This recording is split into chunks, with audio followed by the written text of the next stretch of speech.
తాడోరేంటి ఇక్కడ కనిపించట్లేదు.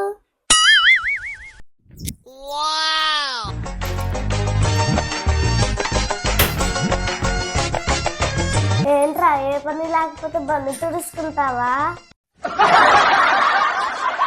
ఎక్కువ తక్కువ మాట్లాడడం అనుకో మామూలుగా చెప్తున్నా.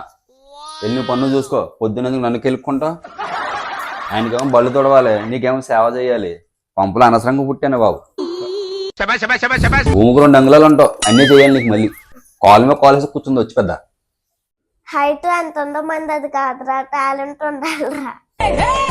అందుకే త్రివిక్రమ్ గారు ముందే చెప్పారే, శత్రువులు ఎక్కడో పుట్టరో అక్కలో చెల్లెలు కూతురు రూపంలో పంపుల్లోనే పుడతారని. ఎంతైనా ఎక్స్పీరియన్స్డ్ కదా మీరు, మీ వాటాలు. అంటే నేను శత్రువున్నా? చచ్చా, అంతకు మించి.